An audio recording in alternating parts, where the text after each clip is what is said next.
So yesterday, my real estate agent sent me over a document saying that the seller wants me to have financing, proof of financing done by, what was it, October 31st. And so my timeline got pushed a little bit.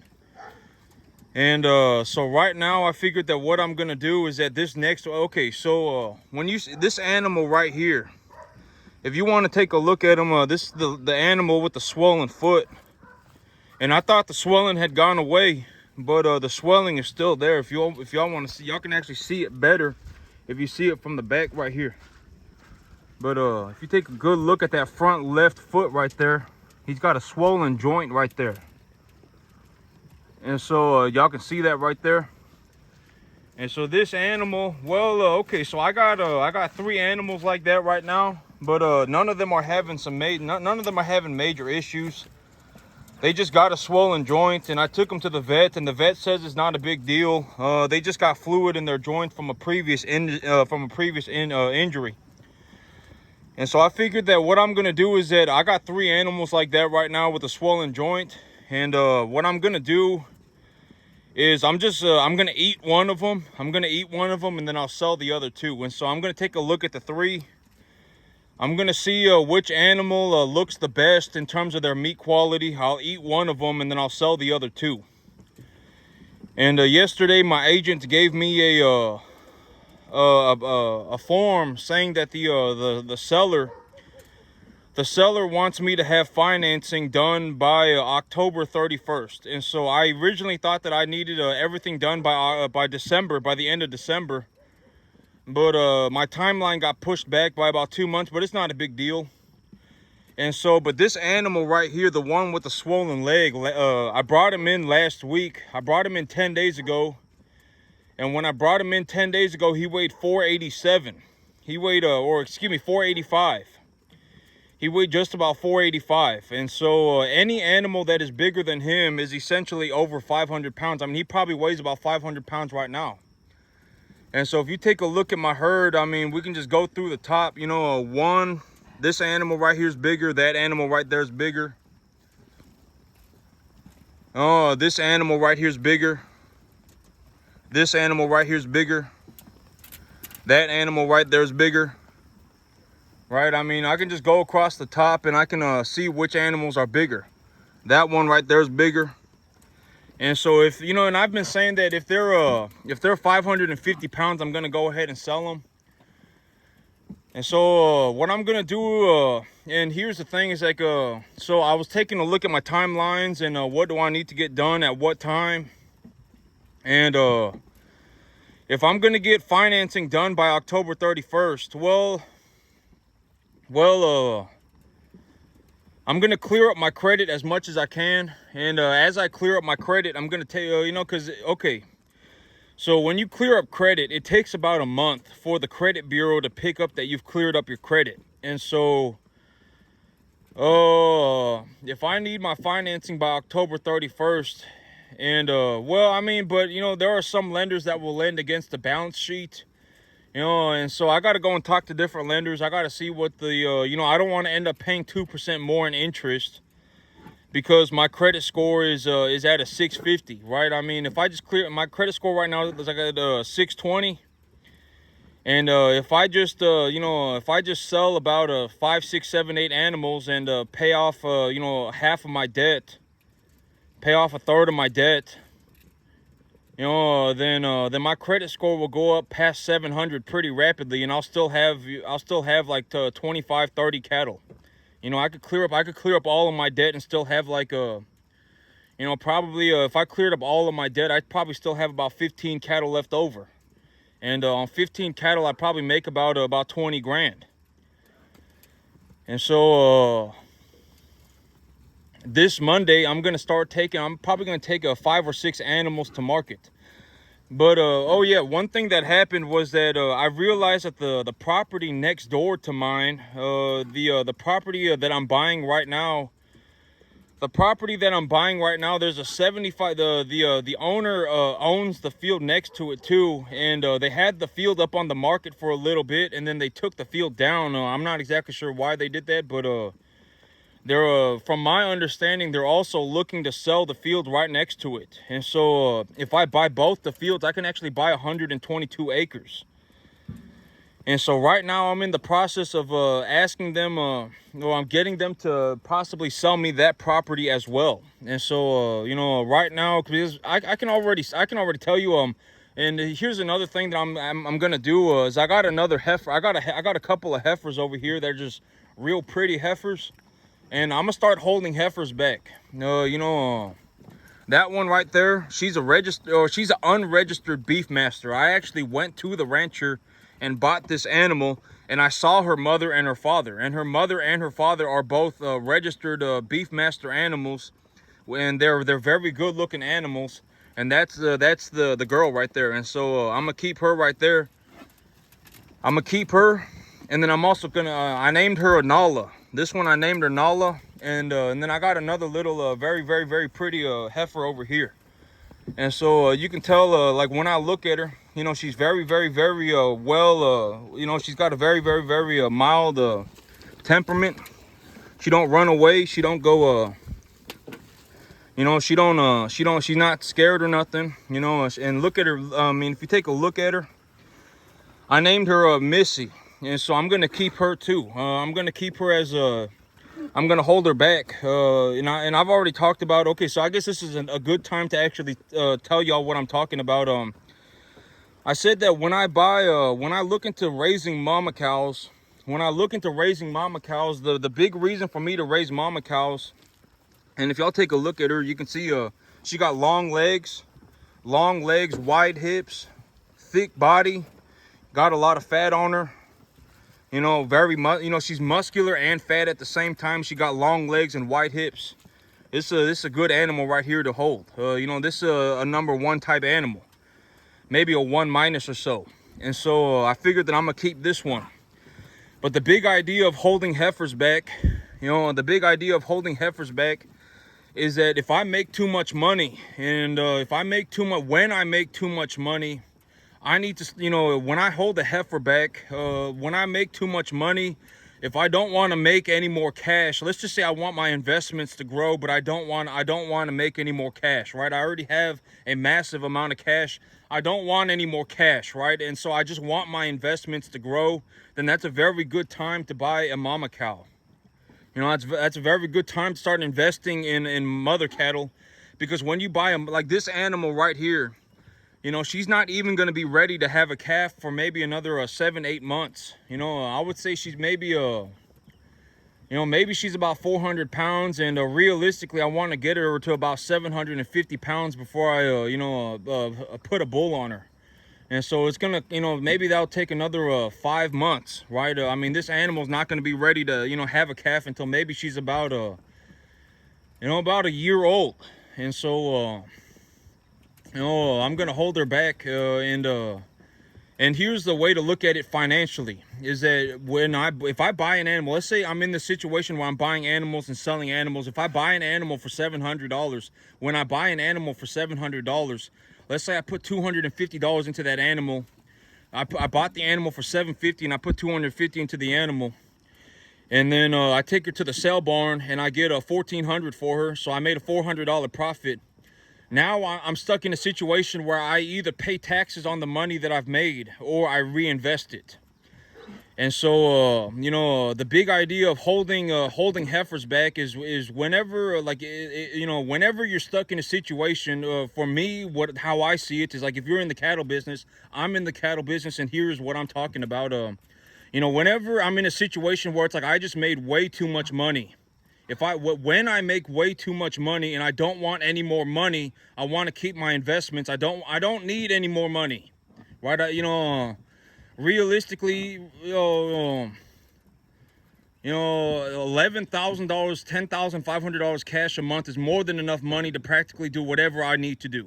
I'm just gonna say it when I make $10,500, I've been averaging about $10,500 a month. And when I make money like this, even after I pay for everything, I paid for my house, I paid for my truck, I paid for my business, I paid for everything, I still have like $4,000 to $5,000 a month left over. Granted that I don't go and do a bunch of drugs, and granted that I don't go and do something very stupid, I essentially have so much money that I can't even use it. And that's why I'm buying more land, right? And whenever I'm in this situation, then I'm gonna start holding heifers back. When I take a look at my herd and I say this is a very good looking heifer, this is a very good looking heifer, and she, good temperament, number one type animal, then I'll just hold on to the animal. And because when I hold on to the animal, I've put money into the animal, but I have not changed the animal back for money. And so, I don't have to pay taxes on the earnings. And so, like, when I'm in a situation like I am right now, where it's just like, I'm making way too much, I'm not going to say I'm making way too much money, but I'm making an excessive amount of money. I'm making an excessive amount of money. I don't need any more cash. If I have more cash, it's not going to make any difference for me. It's like, oh my God, I made $12,000 a month instead of $10,500. It doesn't matter. I'm gonna be honest. Like, if I make $11,500 a month instead of $10,500 a month, it really does not matter. Like, if I take my $5,000 a month and I invested it for a new piece of land, and when I buy that new piece of land, I run more cattle, and then I'm able to increase my my earnings from $10,500 a month to $50,000 a month, then sure, it would make a difference in my life. But I've already said, but that's not my goal, right? Okay, but here's a very realistic way for me to tell you what's going on. Like, right now, I'm making an excessive amount of money.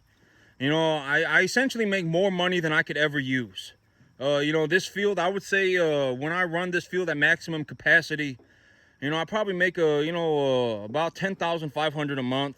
I make about $10,500 a month. I pay for my truck, I pay for my house, I pay for my tractor, I pay for my business, I pay for everything, and I still have about $5,000 a month left over just sitting there cash. And I'm in a situation right now where I'm about 2.5 months into the tax year. And I really need to get on top of this thing before April of next year, or I'm going to be stuck paying a large amount of money in taxes.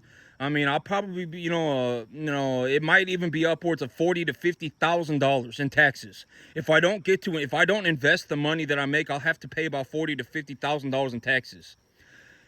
And so, in this situation, I'm going to start holding back heifers, and I'm also going to get the property owner. I'm going to see if they will sell me the other 75 acres as well.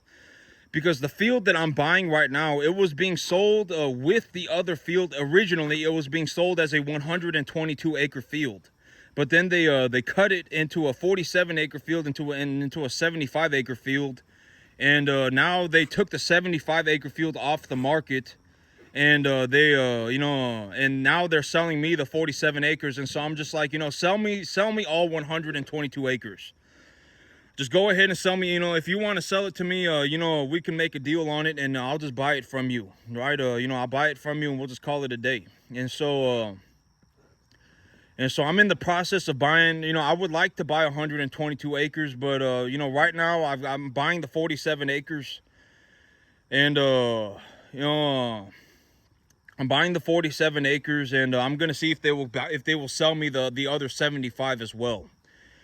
And so in this situation where it's like, I realistically believe that there's about a 70% chance that I can buy the other 75 acres too. And if I have 122 acres, I'm going to hold back about 10 heifers.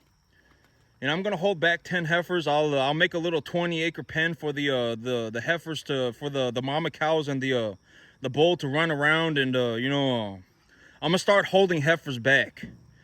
Because if I just continuously make cash, it's not a good idea. Like, if I sit here and I go, oh my God, what my goal is right now, to go from making $10,000 a month to making $12,000 a month, it's just not a good idea. Because if I make more money, instead of just keeping my investments, if I make more money, I'll just end up paying more taxes. Realistically, like, here, if you include your income tax and your Social Security tax, You know, if you make let's say you make $140,000 in a year, you're gonna pay about 40,000 of that in taxes. You know, you're gonna pay about 40,000 in taxes, and so you know, that's the ultimate result of, you know, if instead of just holding on to my investments, I decided that instead of making $10,500 a month, I want to make $12,000 a month. What will ultimately happen is I'll end up owing about $40,000 in taxes. And so instead of doing that, what I'm gonna do is I'm gonna go straight leverage for my cattle. I'm gonna utilize my cash to float my debt service. You know, I'm gonna buy new land. Essentially, I'm gonna buy new land, and I'm gonna use the cash that I'm making to essentially float my debt service, and then I'm gonna go straight leverage for cattle. And the big idea is that over the next about 6 months, you know, I raise about 50 animals at a time right now, and over the next 6 months, I'm gonna build my herd up to about 150 animals. So I'm looking to triple my income. I'm essentially looking to go from making about $10,000 a month to making about roughly about 25,000. You know, on this 10-acre field, I would say that on this 10-acre field, I probably make about on the average month, I would say it's $5,000. You know, I make about $5,000, and if I triple that, that will be a 150. And here's the things that the new field over there. And okay, so here's the thing about the new field. I was going to talk about this real fast. I was talking to this well driller, and the well driller's like, you know, there's no water over there. There's no water over there. There's no water over there. And you know, he just kept telling me there's no water. And you know, he was telling me that if I pay him $4,000, he'll start drilling a hole anywhere that I want. And I'm just going to give this to y'all as good information so that maybe this will help you make a good choice too. Because I was like, you know, well, let me think about that. You know, it's $4,000 for him to just come in and drill a hole. And I was like, you know, there's got to be a better way, right? And so I was taking a look around on the internet, and you can actually buy these things that it's like a little computer board, and it's stuck to these two giant metal rods. And if you stick the metal rods into the ground, it will actually tell you if there's a water under your field, and it costs about $2,000. And it will tell you down to about 1,500 feet where the water's at. You know, if the rocks are loose, they call it fractured rock material, or what is it? A fractured rock. But if you have a large amount of fractured rock under your field, chances are it's porous, and it's chances are there's a lot of water running through that fractured rock. That's just how it works. Imagine you have a rock and it's just broken up into a million little pieces. When it rains, the water's just going to go straight through it, right? It's not even like soil. It's just like a broken up rock. And so you can buy this computer. It's about $2,000, and it's just essentially a computer board, and it's stuck to these two giant metal rods. And you can stick the metal rods into the ground, and it will legitimately just it will show you what's going on in your field down to about 1,500 feet. And so if you're looking for water, you know, and you got a well driller that's saying, you know, if you pay me $4,000, I'll show up and just drill a hole wherever you want. Don't do it. You know, don't do it. You know, I would suggest that you don't do it. It's a waste of money. If you pay half of that amount for a water finder, and then you can just, you know, you can go and find the water. And then once you find the water, you can have the well driller drill it. But it's essentially just it's like a tablet. It's like a tablet, and it's stuck to these two giant metal rods. And you just stick the metal rods in the ground, and it will just tell you there's water here and there's fractured rock here. And so essentially what you're looking for is a large amount of fractured rock. That's how it figures it out. Because if you logically put it together, from my understanding, you know, I'm not like a water specialist, but from my understanding, from the amount of research that I've just looked into it, I'm sure it's more complicated than this. But from my understanding, if you have a large amount of fractured rock under your field, chances are that there is water in it, or it will lead you to water. because that fractured rock, imagine you have a rock and you pour water on it. The water will just go everywhere, right? The rock, it will hit the rock and the water will go everywhere. But now you break that rock into a million pieces, right? If you break that rock into a million pieces, chances are you're not going to be able to just stick it back together. It doesn't matter how much pressure you put on it. If you break that rock into a million pieces, you know, the rock will not even absorb water. It won't even absorb water, right? I mean, it just won't even absorb water. You know, it's essentially just a rock that's broken up into a million pieces. And if you pour water into it, the water's just gonna go right through it. And so chances are, if you have a large amount of fractured rock under your field somewhere, then you also probably have a large body of water. And so, you know, and you can buy these computers nowadays, and you just stick the thing in the ground. You just stick the electric rods in the ground. It's like a 2-foot rod. You just stick the rod in the ground. It's like a 1.5-foot rod, and if you just stick it in the ground, it will like start. It will print out this thing. It will not print it out, but it will make a little chart on a tablet for you, and it will show you you know, how dense is the rock, essentially. From my understanding, that's what it does. It says there was a very hard rock over here, you know, 250 feet to your left. There's a massive amount of very, very hard rock. I mean, a majority of the rock under the field where you're standing right now is a very hard rock. And you know, and it's like if you go somewhere else and it's like, you know, you stick the thing in the ground and it prints out a little thing for you. It pops up a little graph for you, and it'll say, you know, you're standing on a large amount of fractured rock material. The rock is just broken up into tiny little pieces all over the place.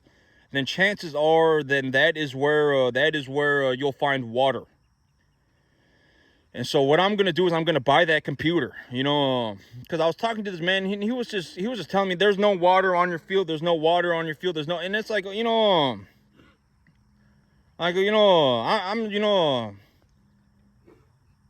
And then I listened to what he was saying, and he was like, you know, if you pay me $4,000, I'll just go and drill a hole anywhere you want. We'll drill a hole. And I was like, you know, yeah, no. I mean, I don't believe you.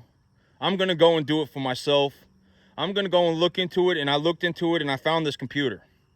And so I'm gonna pay the $2,000 to buy the computer, and I'm gonna go out there and I'm gonna go and look for water. I'm gonna go look for fractured rocks. And yeah, if you're looking for well water, and you got a guy who's saying that he's going to, you know, drill a test hole for you, you know, probably shouldn't do that. You know, it's going to cost you a lot of money, and you can just buy stuff. You know, you can buy a piece of you can buy a piece of equipment. You can buy a water finder, and you just stick these metal rods in the ground, and it will essentially tell you what's happening in the field under your feet down to about 1,500 feet. And from my understanding, if you find a large amount of fractured rock material, that's where the water is.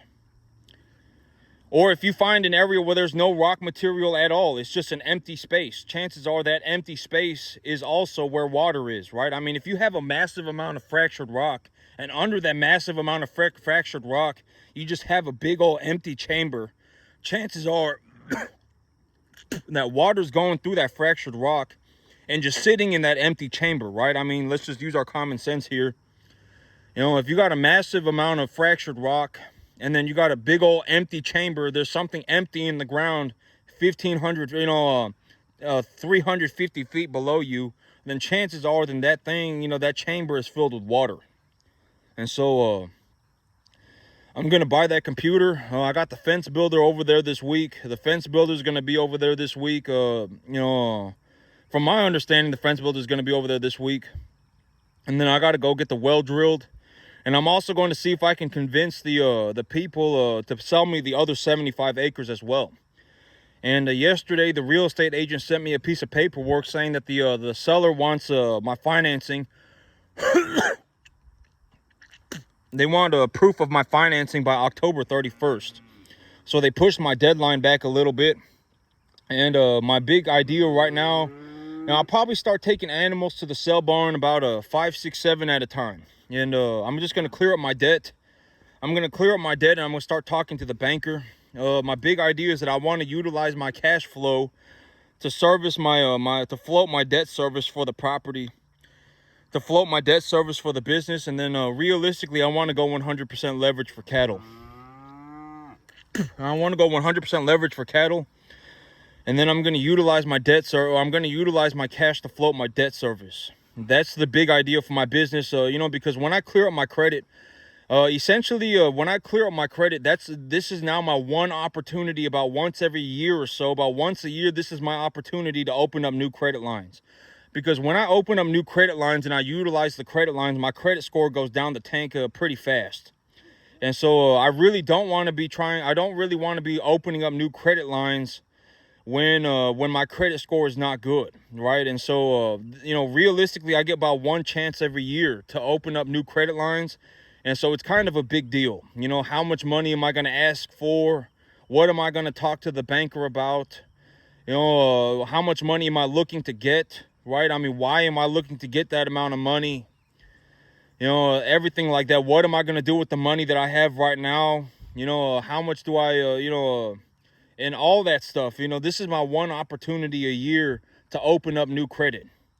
And so it's kind of a big deal. And so, here within the next month, I'm gonna clear up my credit. And once I've cleared up my credit and my credit score, I use Credit Karma and Credit Sesame, and they'll tell me. And I also got the FICO score indicator on my banking app. And so when my credit score goes up, then I'll know that the credit bureau has picked up that my credit is good. And then once my credit is good, I'm gonna go and talk to the banker about opening up new credit. And I'm gonna tell them, I got an option contract on this 47-acre field. I'm looking to raise my herd numbers from 50 animals to 150 animals. When I raise but when I raise 50 animals at a time, I'm essentially raising 150 animals a year, right? I mean, I put them on a 4-month schedule. To take them from about 2.5 up to about 550. I put them on a 4-month schedule. If I put them on a 4-month schedule, that's 3 lots a year. If I raise them 50 at a time, that's 150 calves a year. If I go from raising 150 calves a year to raising 3 times that amount, I'm essentially looking to raise about 450 calves a year. And if I get that 75-acre field, I'll probably go up to about 1,000. And I'll tell them, I raise about 150 calves a year, and when I raise about 150 calves a year, I make about $60,000 a year. And I got an option contract on a 47-acre field. I'm looking to triple my numbers. And I'm also looking to get the owner of the property to sell me the field next door. And if I buy both properties, then I'll have 122 acres. And if I have 122 acres, realistically, I'll run about 1,000 cattle a year. And and if I run 1,000 cattle a year, I'll be making about well, I mean, the cattle market is, and I've already talked about this repeatedly, but the cattle market is very good right now, and chances are things are not going to stay this good forever. I can almost guarantee they're not going to stay this good forever. If anything, I think that we're going to go downhill pretty rapidly. And so, realistically, if I have 122 acres and I run my cattle business, maybe I make about $400,000 a year, maybe, right? Maybe. I mean, if the numbers stay very good, maybe I make about 600,000 a year. If the numbers stay real good, like if everything goes sideways from here into infinity, which I don't think they will. I mean, the cattle market is, the commodity markets are essentially set to make money in the cattle markets right now. And, it's too easy. The cattle market is too easy. You can just essentially just call a broker and feed your animals a grain mixture. And if you feed the animals a commodity grain, you'll make money on it. And it's too easy.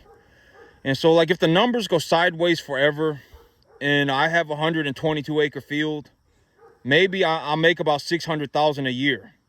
But realistically, I don't think that things are going to stay this good forever. Not even close. I actually think we're going to go downhill pretty fast.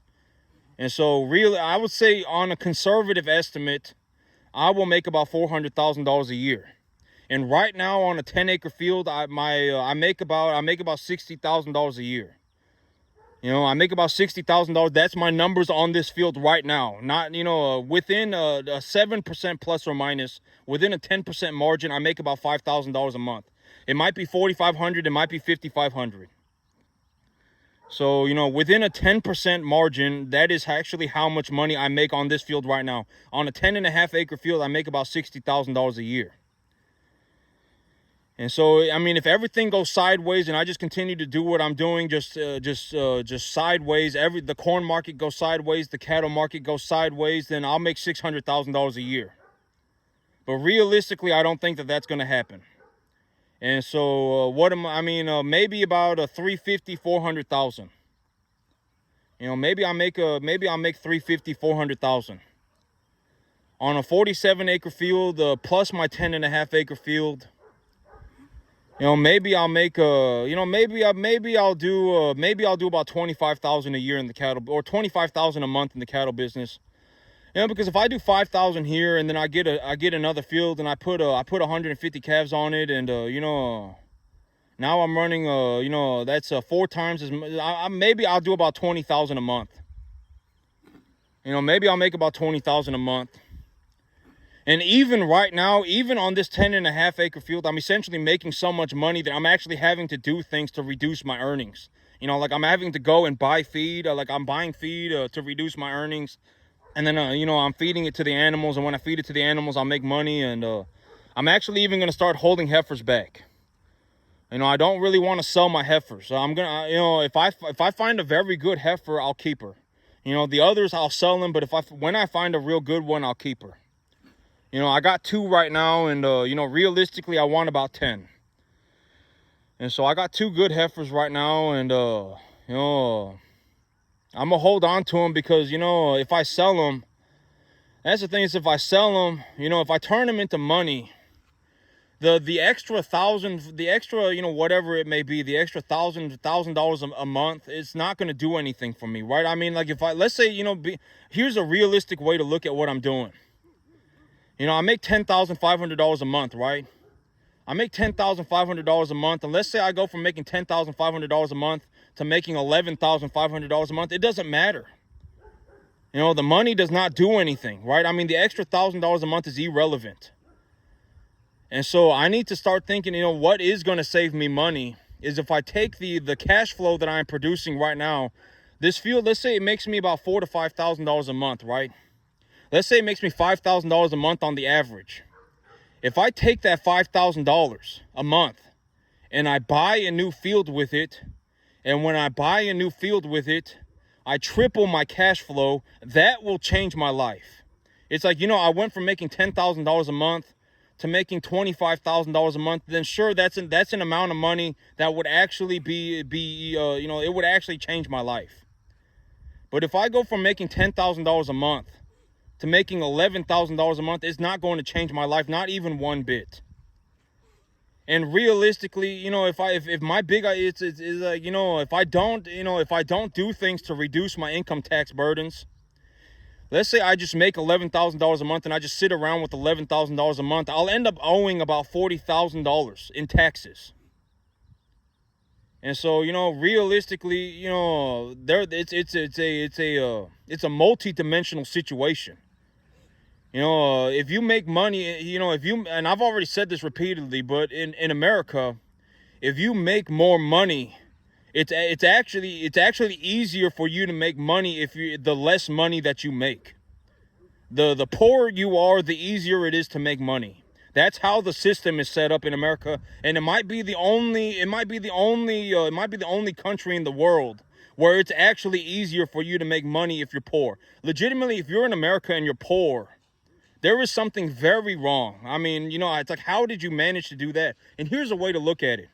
Like in America, if you go to let's say you go to a shopping center, let's say you go to a grocery store, almost everybody in that grocery store, almost everybody that's like over 25 is going to be making like at least $30,000 a year.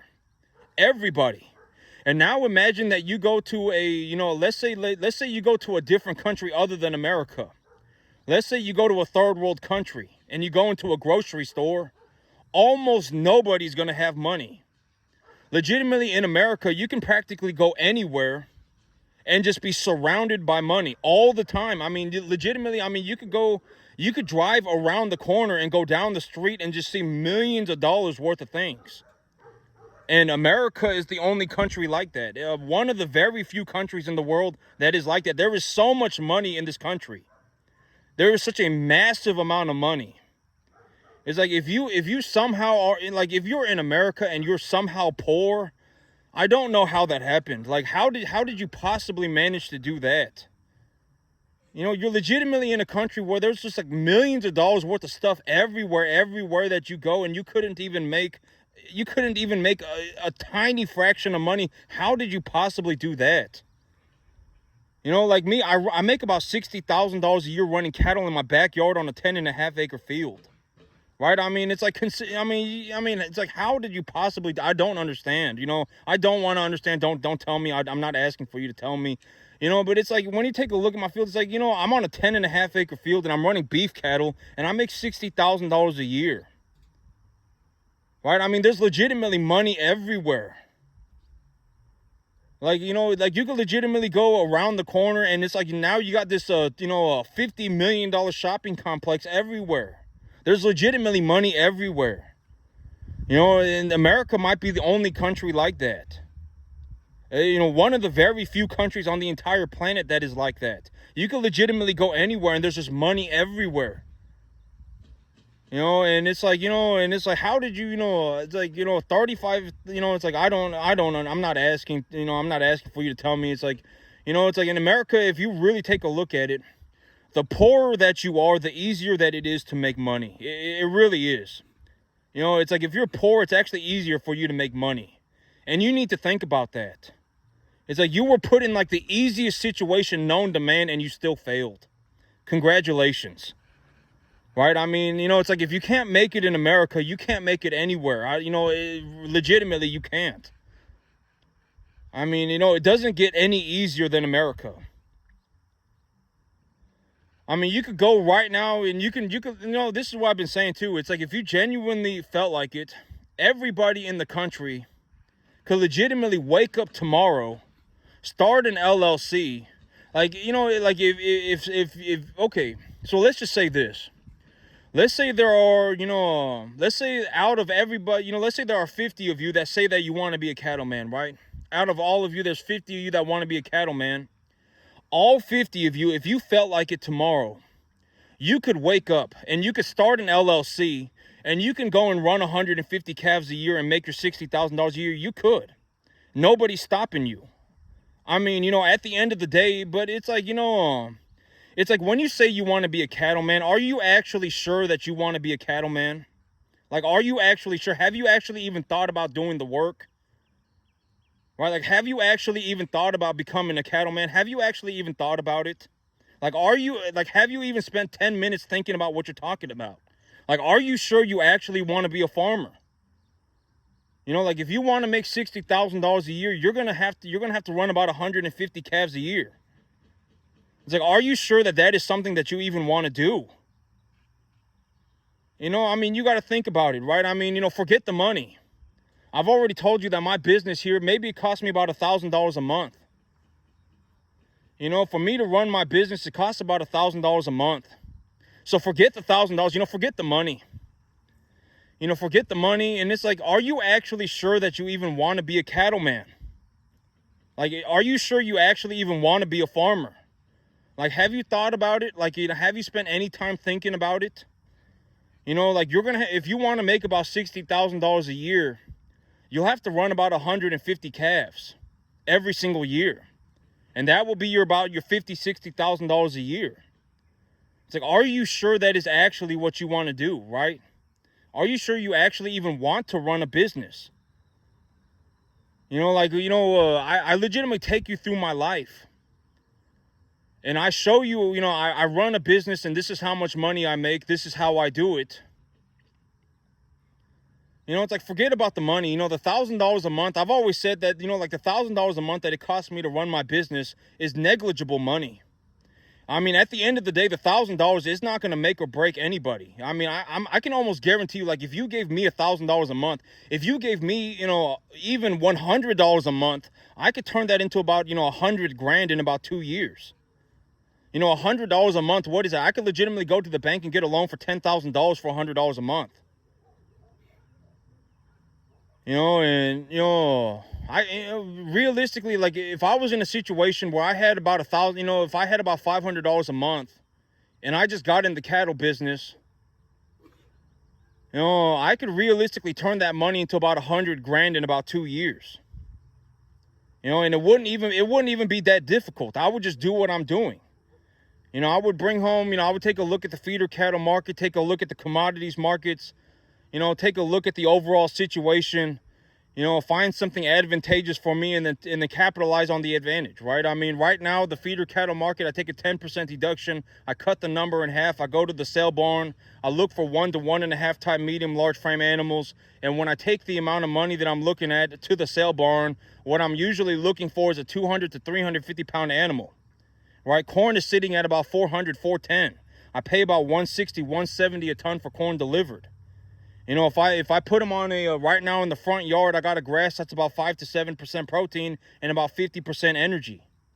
When I utilize these resources in a proper way, I can actually get a tax deduction. I can actually invest my money into a tax deductible asset and then appreciate the value of the asset profitably, right? I mean, it's like, I can do all these things. It does not matter how much money we're talking about. If I have $100 a month, I could turn that $100 a month into 100 grand in 2 years. Like it wouldn't even be hard. It would actually be very simple. Like I would actually have to I would actually have to go out of my way to lose money to do that. Like right now, even right now, I invest about $1,000, and maybe about $1,500 a month, and I make about $60,000 a year. Right. And so, and like legitimately, if I was going to go out of my way to invest, let's say whatever, $500 a month to make 100 grand in 2 years, I would actually have to go out of my way to lose money. And it's like, but it doesn't matter, what is, when you tell me $100 a month, what do I see? I see a loan for $10,000. Like if I go to the bank right now and take a loan for 10 grand and I utilize all 10 grand, I'll have to pay the bank about $100 a month for about 15 months. And then they'll ask me for all the money back. At the end of the 15-month mark, I'll have to pay the 10 grand back. But at the end of the 15-month mark, I could legitimately have ran 3 lot of cattle. Right? I take the 10 grand, I turn it into 14 grand. I turn the 14 grand into, 20 grand. I turn the 20 grand into 25 grand. And now I go back to the bank. The year is over. I tell them, hey, I took the money that you lent me and I legitimately increased it, I took the 10 grand that you gave me and I turned it into 25 grand. Here's the proof. I show them the 25 grand and I say, hey, give me another loan. They lend me against the 25 grand and then I take the money and I reinvest it. And over the 2 years, I could turn that $100 a month into about 100 grand very easily. I would actually have to go out of my way to lose money to do that.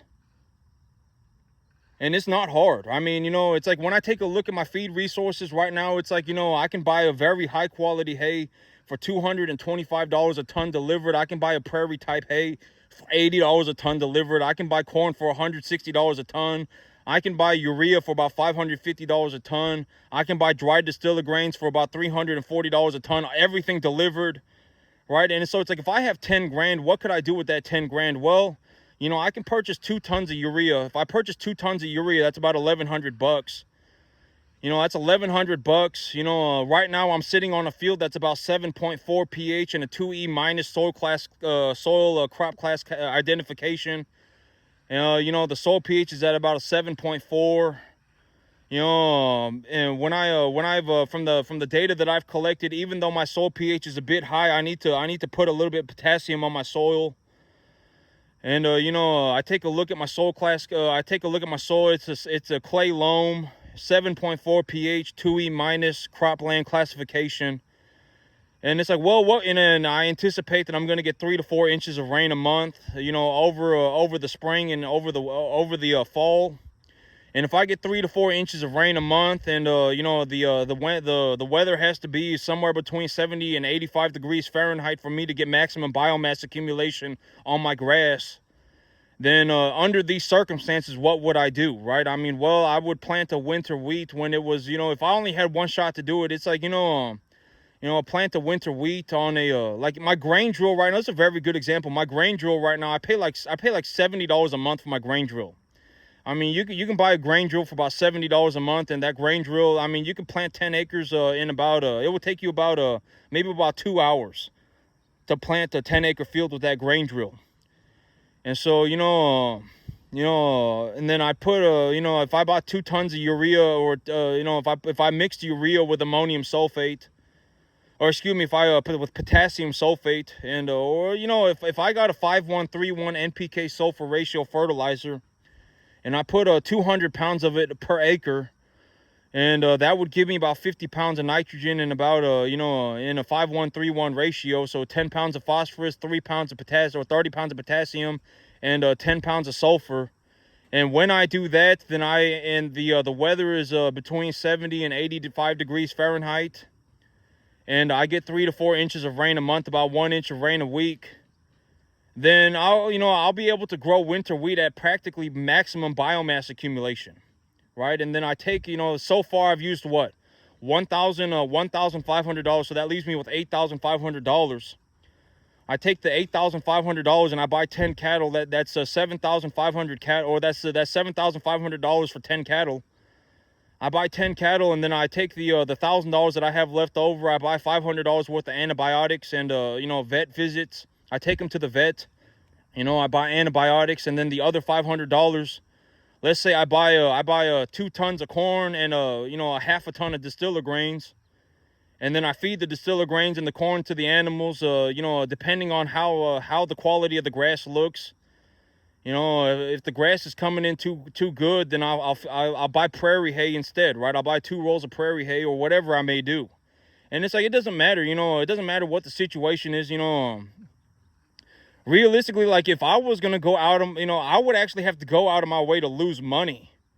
Like if I was in a situation where it was like all I had was, if I had $100 a month and I took that to the bank and I took a loan for 10 grand on it, and I paid the $100 a month for 10 grand, I would actually have to go out of my way to lose money to turn $100 a month into 100 grand in 2 years. I would actually have to go out of my way to lose money. Like even right now, right now with the things, but, and the cost of the feed, I've already talked about this, but, feed, when I run the numbers on my feed, and I realize that I can actually make a positive return on my feed, I don't even include feed in my expenses. I don't. Because at the end of the day, if I feed it to the animals and I make money on it, then I did not spend money. I made money, right? I turned the money into a larger sum of money, and I also bought a tax deductible investment. I took the money, I bought a tax deductible investment, and then I utilized the investment to grow. And then it's like when I feed the animals this amount of feed, when I give them this amount of feed and these, and I feed it to this type of animal, and and et cetera, then I'll actually make money on the feed. Then I don't really even think about the feed as an expense. And let's say right now I'm spending about $500 a month on vet visits, and it's like even this month, even though I spent $500 on the vet visit, I managed to save the animal. The white animal, he actually survived. And I took him to the vet yesterday, and his fever's gone, and he's actually just completely okay now. And so the animal survived. And so it's like, yeah, I did spend $500 a month at the vet, but at the end of the day, I actually make a positive return on that because I didn't lose an animal. One of the animals that I thought was going to die didn't die. And so technically I didn't even spend any money. If anything, I made money. Right? And so when I think about it like that, it's like I'm actually spending negative money on my business. My business is actually making drastically more money than what I'm putting into it. When you actually think about it, because it's like, it's not like I'm not like buying a car, right? I'm not like buying beer. It's like if you buy a beer, or if you buy a beer, or if you buy a baggie full of drugs and you use the drugs, the money's gone, right? I mean, if you drink the beer, the money's gone. You drank the beer. You bought a beer and you drank it, and now the money's gone. But if you buy 1 to 1.5 type medium large frame animals, if you take a 10% deduction off the feeder cattle market, cut that number in half, take that number to the sale barn and buy a number 1 to 1.5 type medium large frame animal, realistically, you're coming home with a 200 to 350 pound animal, and you take a look at your local commodity markets, and you say, I can actually put together a 35 I can actually put together a feed that is 65-70% TDN energy, 12 to 14% protein with the proper calcium phosphorus rate. You know, and you take a look at it and you say, I can actually do these things, and when I do this, I'll actually make money. Realistically, I will actually make money. Then you're not even spending money. You know, this is maybe when I tell you what I think about, maybe you'll, it'll be an opportunity for you to realize what my perspective is. Right? I'm not even spending money. If anything, I'm spending negative money. I'm making a drastic amount of money. I'm not even really, granted, at the end of the day, if I didn't pay the bank their $1,500 a month, then they would take all my stuff away, right? I mean, they would. The bank would, right? They would say, you're defaulting on your loans, and they can't even take all my stuff away. I got an LLC. But I mean, if that happened, then it's like I couldn't take a loan for, say, if I filed for bankruptcy, that would not be a good that would not be good, right? I mean, you definitely want a lawyer for that. You want a lawyer and a CPA, and but realistically right now, like, I'm not even spending money. Anytime that I utilize money, the money comes back to me at like a 5 times multiple. It's like I put $1,500 into this thing, and I made like $7,000-8,000 back, right? And so realistically, I'm not even spending money. If anything, I'm spending negative money. All the money that goes into my business comes right back to me, and it comes back at a multiple. I make a drastic amount of money. And for the money that I put into my business, I make a large return. And so it's like, it's like, maybe when I just flat out just, tell you what I think about, maybe it will actually be like, it will be your aha moment. You'll go, oh, this is what is actually going on, right? He puts $1,500 a month into his business and makes like $7,000 back. Right? And at the end of the day, it's like, if you really wanted to do it, anybody could do it. I mean, if there's, whatever, 10%, let's say there's 500, 1,000 of you, whatever, watching this video, and 50, 100 of you actually want to be a cattleman, and, nobody's stopping you. I've already given you my numbers. I've already shown you how I do everything. If you could run 150 calves a year, if you run 150 calves a year, you'll make about $50,000, $60,000 a year, and nobody's stopping you. I mean, knock yourself out. I mean, have a blast, right? I mean, don't latch on to me. I'm not gonna go. Why would I drop everything that I'm doing? I wouldn't do that. Elon Musk wouldn't give you $5. Bill Gates wouldn't give you $5. Warren Buffett wouldn't give you $5. Don't ask me for $5. I wouldn't give you $5 if it was gonna save your life tomorrow. Don't ask me. I've already told you how I do everything to like a fine detail. I've already said exactly how I do everything, right? Practically everything to a fine detail. I mean, there's nothing that you could possibly ask me that I did not answer already, right? I mean, exactly what do I feed my animals? What am I looking at when I look at the commodity markets? What kind of animals do I bring home? What kind of feed do I put them on? How do I grow my grass? How do I run my business? How do I structure my real estate deals? How much money do I make? I've answered everything, like, to a fine detail, right? And it's like, if at the end of the day, if you want to go and you want to run cattle, knock yourself out. I mean, if there's 10% of you, let's say there's 500 of you, 1,000 of you, or whatever, watching my video, and 50 to 100 of you want to go and run cattle, then knock yourself out. But make sure you ask yourself, can you actually even do the work? Like, if I put you on a field tomorrow and gave you $1,000 a month, let's just say I gave you the $1,000 a month, could you even do it? Right? I mean, really think about it. Like, are you sure that, it's like, and if you think you can, then go and do it. I mean, nobody's stopping you. But, you got to understand that if you go for it and you fail, the business, and I've already said this, that most people, that if you go underwater, like 40 grand, let's say you have $5,000 in the bank account, and you're going to leverage it for 50 grand. You're going to leverage it for 50 grand. You legitimately went to the bank and you said, hey, I want a loan for $50,000.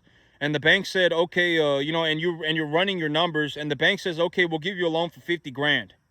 We'll give you a loan for 50 grand, but you're going to have to pay $500 a month. If you lose that 50 grand, chances are, most people, if you go underwater 50 grand, you will not make it back out. You probably won't. Most people can't. So you need to think about that. You know, I would sit there and really think about it. And then maybe, you know, maybe the big idea for you tomorrow is not to go and run a business like me. Maybe the big idea for you tomorrow is to go and read a book. Maybe you should go and read a book on cattle, right? Maybe you should go and read a book on how to grow grass. Maybe you should go and read a book on animal feed. Maybe you should go and read a book on animal medications. And you should start learning how to do these things. Because if you look at me and you go, oh man, he's making such a large amount of money, I want to go and do this too, you're not going to make it. If the only reason that you want to get in the business is because you see me making a large sum of money, you're not going to make it. I can already guarantee that you're not going to make it. I would be willing to bet 50 to 1 that you're not going to make it. Because at the end of the day, do you even really want to be a farmer? Like, do you actually even want to be a cattleman? Like, do you actually want to be a cattleman? Ask yourself that. Like, do you actually even want to be a farmer? Ask yourself that. Most of you, you know, if you found a way to make an extra $2,000 a month, you would vanish into the sunset. Most of you would. I would be willing to bet money. If you found a way to make $100 an hour, you would vanish into the sunset. You wouldn't be sitting here talking about you're going to run a cattle farm. You're not going to sit here talking about you want to be a farmer. You wouldn't even consider it again. You know, if you found a way to make $1,000 a day, you would vanish into the sunset. You wouldn't even talk about wanting to be a farmer ever again. And it's like, when you take a look at me and you go, you know, and you actually begin to understand that this could take you 15 years to get, it could legitimately take you 12 to 15 years to get here. Are you sure you still want to do it? And I've already talked about this, but if you're over 20, for most of you, it's too late. Because think about it this way. If you're 20 and you turned on a dime tomorrow, legitimately you turned on a dime tomorrow, and all you did was farm 24 hours a day, 365 days a year, by some miracle, you actually turned on a dime tomorrow. Let's say the entire time you haven't even thought about farming. Let's say you were an accountant. Let's say you're in college for a liberal arts degree. That's where you are at 20 years old. And you've just decided for whatever reason that you want to be a farmer. If you woke up tomorrow and turned on a dime, you went from being a liberal arts student at a university to wanting to be a cattleman, and you legitimately managed to turn on a dime tomorrow, and you spent 24 hours a day working on it, 365 days a year for 12 years. You would be 32 years old by the time you made it here. That is if you actually even stuck to it. You know, and realistically, by that time, it's usually too late. Because, you know, like, let's say, you know, if you're 10, 12 years old, 5 years old, you know, like, if you're taught when you're 10 or 12 years old, you don't really have any responsibilities. If anything, you're just going to do what you're told, right? I mean, you just will. And it's like, if you're young and you get started, it's very easy to just get started off on the right foot. But by the time you're like 20 and it's like, oh, well, I'm a math major at a university, and suddenly, you know, I'm 2 years into my degree and I've decided that I don't want to be here and I want to go and be a cattleman, chances are you're not going to make it. It's too late. I mean, chances are you're not going to be able to turn on a dime tomorrow. I mean, legitimately, you are going to have to work on this thing 24 hours a day, 365 days a year for the next 12 to 15 years of your life. It's like, are you sure that is actually what you want to do? Because if it's not, you're going to fiddle fart around, and then you're going to waste 5 years of your life, and then you're just going to be average. You know, and you really sit there and think about that. Like, you know, but if you're 10, 12 years old, you know, imagine, you know, because you don't really have any responsibilities. I mean, you're not out here going, you know, I'm running this business, and if I don't run the business if I don't run the business, then, you know, I legitimately, you know, I got to pay for my land, and, you know, this work that I do is important. Like, you're not thinking about things like that, right? For you, I mean, it's still just, you can practically do, you know, you can learn practically anything. If you're 10, 12, you know, if you're like 5, 10 years old, If you're 5, 10 years old and you're taught something, you can pick it up very fast. It doesn't matter what it is. You can pick it up very fast, right? Because you're not, by the time that you're like actually, it's like, let's say you're 2 years into your college degree, and or you're two, let's say you just left high school and you're working at a job, and you're working this job and you don't like the job, and the whole reason that you've decided that you wanted to become a cattleman is because you don't like your current job. Let's just say that that is your situation, right? Realistically, you're not going to make it. You won't be able to make it. It would be a miracle if you made it to the 10% mark. But if you live to be 5,000 years old, it would be a miracle if you made it to the 10% mark. At that point, it's too late, because it's like you're not actually looking to become a cattleman because you want to be a cattleman. You're looking to become a cattleman because you're miserable and you see somebody who's doing very well in the cattle business. That's ultimately the reason why. And it's like, you don't understand. You're going to have to legitimately like live where you work, and you are going to have to work 365 days a year. You're going to have to learn how to run a business. You're going to have to learn how to grow grass. You're going to have to learn how to run cattle. You're going to have to learn how to make real estate deals. You're going to have to learn how to just, be of decent character. I mean, it's almost too late. By the time you're like, you're past 15, I mean, if you're a massive pile of problems, you're just stuck that way. You're a massive pile of problems. You chances are you won't be able to fix that. I mean, it's too late. Once you've become a massive pile of problems, you are probably going to be a massive pile of problems forever. I can almost guarantee it. I don't, why lie? I'm just going to be honest. If I could save everybody, I would. If I could, and I make these videos with the intentions of just giving out answers, right? I just give you the answers. Here is the answers that, I legitimately do this 24 hours a day, 365 days a year. And I've been a farmer for like the last 14 years of my life.